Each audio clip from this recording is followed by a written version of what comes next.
There is a mountain in western Iran that does not exist on any military map. From the surface, it looks like everything else in the Zagros range: bare rock, dry wind, nothing. But in the spring of 2023, analysts at a commercial satellite company noticed something wrong. The roads leading toward Kuh-e Alvand did not end. They disappeared. Trucks went in. Nothing came out. What they had found was not a base. It was a city, buried 300 meters beneath solid granite, deeper than any conventional weapon on Earth can reach. Iran has constructed the largest underground military complex ever built by any nation in history. Not the largest in the Middle East, the largest anywhere. 40 square kilometers of tunnels beneath a single mountain range near Hamadan, wide enough to drive a truck carrying a ballistic missile. Climate-controlled storage, independent power, launch silos that open and close in seconds, and inside them, approximately 50,000 rockets, missiles, and armed drones, ready, protected, and invisible.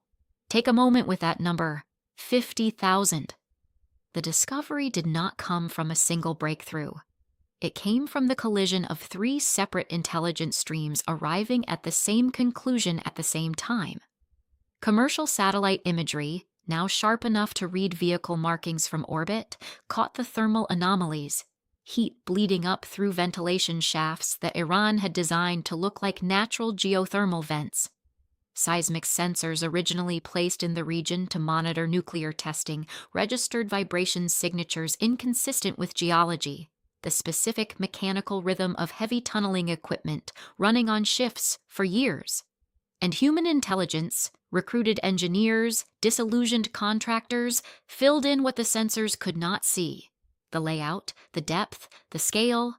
The flagship site has been given the operational designation City 1. It sits beneath the Kuh-e Alvand mountain range in Hamadan province. The tunnels are not rough-cut military shafts. They are finished infrastructure: wide corridors, reinforced ceilings, internal rail systems for moving heavy munitions. There are barracks, command nodes, maintenance depots, and fuel reserves sufficient to sustain operations for months without any surface contact. The entrances are not where you would look for them. Some open inside existing civilian buildings. Some are reached through tunnels that begin kilometers away. Several have never been identified at all. The arsenal inside is not a reserve stockpile. It is a structured force. The ballistic missile inventory includes the Shahab-3 with a range of 1,300 kilometers and the Ghadr-110, an extended variant capable of reaching 1,500. The Khorramshahr carries a separating warhead and can place a payload on a target 1,800 kilometers away, that is Tel Aviv, Riyadh, and every American base in the Gulf, all within range from a single underground city in western Iran. The solid fuel missiles, the Sejil, the Imad, are the ones that keep planners awake at night, because solid fuel means no fueling delay. You do not watch them being prepared. They are already prepared. The cruise missile inventory adds a different problem. The Sumar and the Hoveizeh are terrain-hugging weapons that fly low enough to defeat most radar coverage. They are slow compared to ballistic missiles, but they are precise, and they do not announce themselves. And then there are the drones. The Shahab-136, the weapon that appeared over Ukraine and proved the concept to the world, along with the larger Shahab-149 and the Mohajer-10, a surveillance and strike platform with a range that covers the entire Arabian Peninsula. 50,000 of these weapons, underground, unreachable. For 2 decades, the intelligence community knew Iran was building underground facilities. What no one understood, what the satellite images and the seismic data and the human sources only fully confirmed in 2023, was the true scale of what had been built. This was not a hardened bunker. This was a parallel military infrastructure, constructed in secret over 30 years, designed from the first day to survive a war that Iran's planners assumed was coming. They built it because they believed, with reason that anything above ground would be destroyed before it could be used. Which raises the question that no one in Washington or Tel Aviv has fully answered. If you cannot destroy the weapons, and you cannot deter the weapons, and the weapons can reach you from 300 meters underground, what exactly is your military option? That question is not rhetorical. It is the crisis. And to understand why no one has a clean answer to it, you need to understand what Iran learned from 30 years of watching America go to war. In the summer of 1988, Iran signed a ceasefire that ended 8 years of war with Iraq. They had lost somewhere between 300,000 and 500,000 people. Their air force had been gutted. Their cities had been hit with ballistic missiles. Their ground forces had been pushed back with chemical weapons that the world watched being used and said almost nothing. The lesson Iranian military planners took from that war was not that they needed better weapons. It was that any weapon you can see can be destroyed before you use it. That single lesson is the foundation of everything built under the Zagros Mountains. The doctrine that emerged from the Iran-Iraq War was refined over the following decade by watching America fight. Desert Storm, 1991, Iraq's above-ground military infrastructure erased in 43 days of airstrikes. Kosovo, 1999, Serbian command nodes dismantled by precision weapons before ground forces ever engaged. Afghanistan, 2001, the Taliban's surface military capability eliminated in weeks. Iraq again, 2003, an entire army destroyed in less time than it takes to rotate a military unit through training. Iranian planners studied every one of these campaigns with the same question: what would have survived? The answer was always the same: whatever was deep enough underground. They designed their underground cities around 3 principles, and none of them were accidental. The first is dispersion. City 1 beneath Kuh-e Alvand is the largest known site, but it is not the only one. Western intelligence now estimates between 40 and 80 separate underground complexes across Iran, distributed across multiple mountain ranges, provinces, and geological formations. No single strike, no single campaign can reach all of them simultaneously. Destroying one city leaves 39 others untouched. The second principle is redundancy. Every critical function inside these facilities exists in multiple locations. Command nodes are duplicated. Power systems are independent. Weapons storage is distributed across separate chambers that can be sealed individually if one section is breached. There is no single point of failure because Iranian engineers specifically designed against single points of failure, having watched America find and destroy them in every previous adversary. The third principle is depth. 300 meters of solid granite is not a number chosen arbitrarily.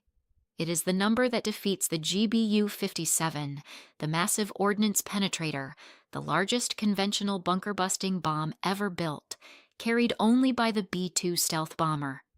The GBU-57 can punch through approximately 60 meters of reinforced concrete. Granite is harder. 300 meters is 5 times beyond its maximum penetration depth. The weapon that was designed specifically to destroy underground facilities cannot touch what Iran has built. For 2 decades, the intelligence community knew tunneling was happening. What it missed was the scale, and the missing of that scale was not an accident either. Iran constructed an elaborate deception architecture around the program.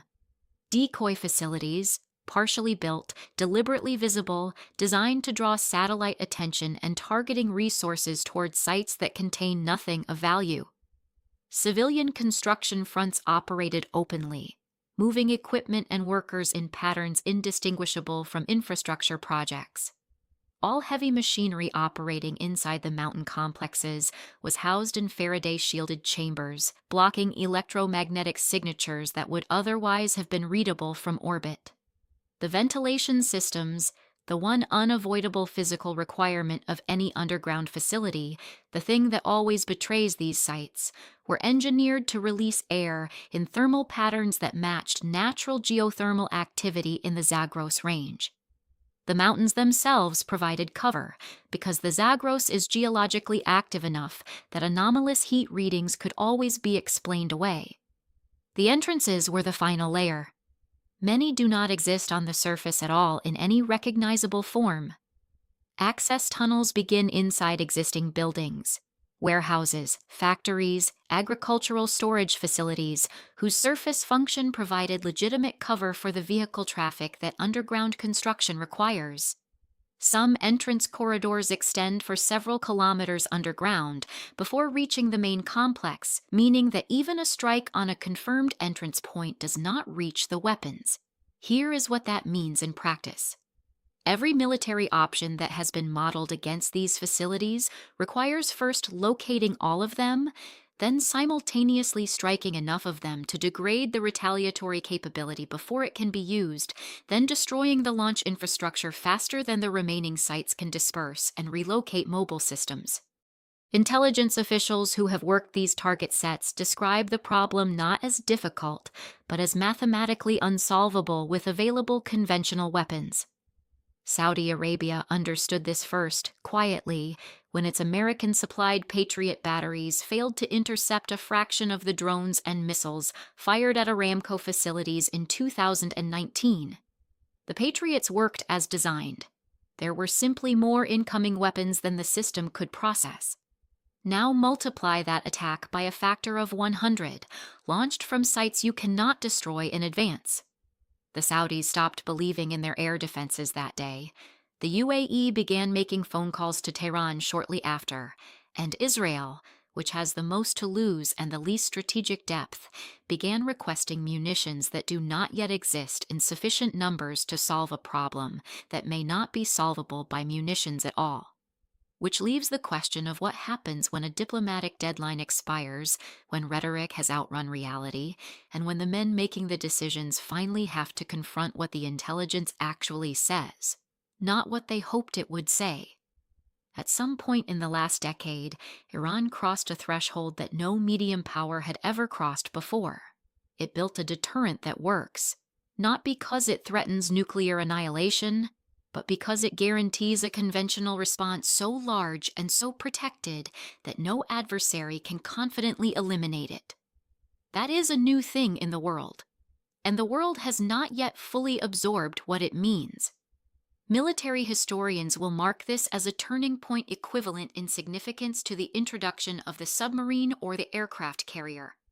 For the entirety of the modern era, air superiority meant the ability to destroy an adversary's military capacity. You control the sky, you control the outcome. Iran has broken that equation. It has taken its most critical military capability and placed it where air power cannot reach, and in doing so has effectively neutralized the one dimension of warfare in which the United States and Israel hold overwhelming advantage. The race this has triggered is already underway, and it is accelerating. The United States Air Force has reopened development contracts for a successor to the GBU-57, a nuclear-capable penetrating weapon designed to reach depths beyond 300 meters. The program is classified, the timeline is not public, and the weapon does not yet exist. Israel has invested heavily in intelligence operations targeting Iranian geological surveys, construction logistics, and the engineering teams who know where the undisclosed sites are located, because if you cannot bomb what you cannot find, the only option is to find it first before it becomes operational.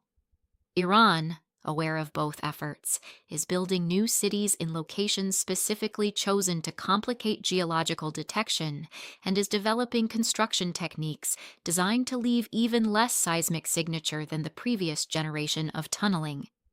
Meanwhile, the strategic lessons are being absorbed far beyond the Middle East. North Korea has operated an extensive underground military infrastructure for decades, but the Iranian model has validated and refined the doctrine in ways Pyongyang's engineers are actively studying. China's underground facilities in Fujian province, facing Taiwan across the strait, have expanded significantly since 2020, and the construction signatures match Iranian methodologies. Russia, whose own underground military infrastructure dates to the Soviet era, has used the Iranian example in briefings to its own military planners as proof of concept for the next generation of hardened facilities.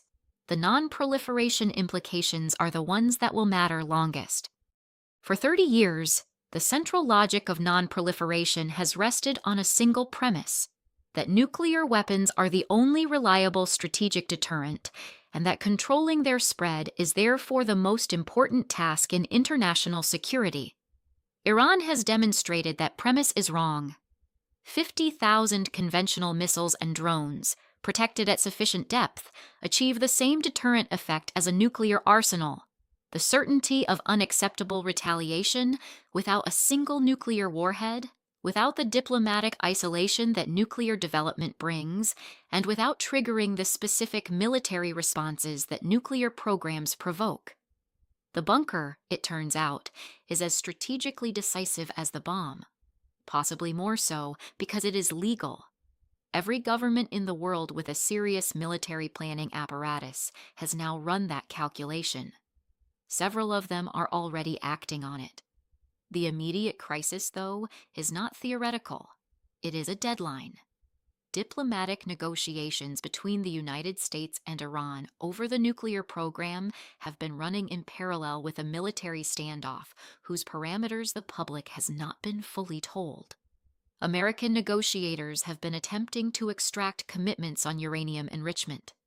Iranian negotiators have been sitting across the table knowing that their conventional deterrent is already in place, already invulnerable, and already capable of closing the Strait of Hormuz, striking every American base in the Gulf region and reaching deep into the territory of every American partner in the Middle East, all from facilities that no available military option can destroy.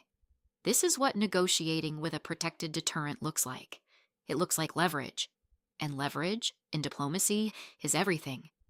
The Trump administration has oscillated between maximum pressure rhetoric and quiet acknowledgement that the pressure has limits. Israeli planners have run strike simulations that end the same way every time, with Iranian retaliation from sites that were not targeted because they were not known or were known but unreachable. The simulations do not end with Iran's military capability eliminated. They end with a regional war whose scale and duration no model can bound, launched against a retaliatory force that survives the opening strike intact. Here is what all of this builds toward. The underground cities do not make war more likely. They make it more catastrophic for every party simultaneously. That is not a comfort. Catastrophic wars have started before, between adversaries who understood the cost and chose to pay it anyway. But it does reframe what the realistic options actually are. A military strike that cannot eliminate Iranian retaliatory capability is not a military option. It is a beginning.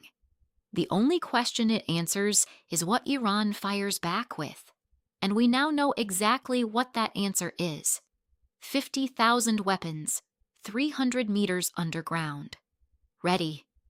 The conversation that has to happen next is not about bomb designs or strike packages or bunker-penetrating munitions that might be ready in 5 years. It is about what both sides actually need, and whether those needs can be met without a war that nobody, not Washington, not Tel Aviv, not Tehran, can survive without consequences that will define the next 50 years. The underground cities are finished. The deterrent is real. The question of what the world does with that reality is the only one left that matters.